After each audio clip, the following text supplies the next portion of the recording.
of my most difficult tasks as a pastor has been to ask a staff person to resign.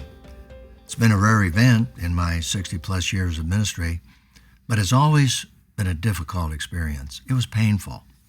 I must admit that at times I probably intensified the pain for both of us in waiting too long to address what was unavoidable. In fact, I've had to ask myself if my hesitation to act was my intense desire to be fair, or was it that I just didn't want to face reality?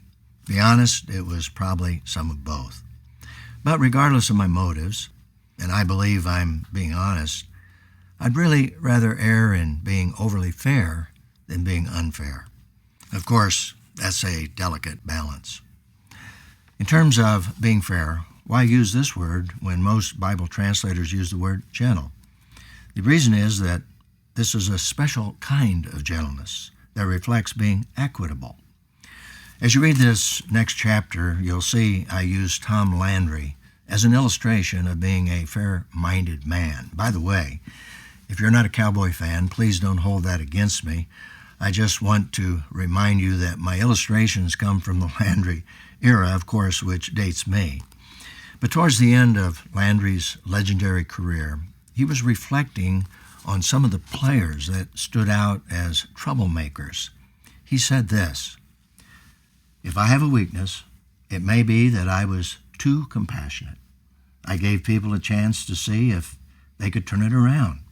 It didn't work out for me too often." Actually, I can identify with some aspects of Landry's comments when I've asked someone to resign. For example, I can't remember anyone at the moment saying, "Jane, thank you for letting me go. I deserved it." Or more specifically, I can't remember anyone saying at the moment, "Jane, you're being fair." It was always a painful event that led to more negative feelings and comments than positive. But I do remember one situation particularly, one of those rare responses. A year or so later, the person involved did respond and say, "Jane, you were right and fair in your decision." In essence, this man took responsibility for his failure to be the leader he should have been.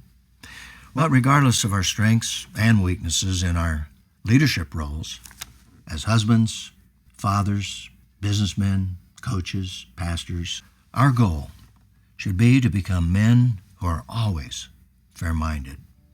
My prayer is that this chapter will help you achieve that goal.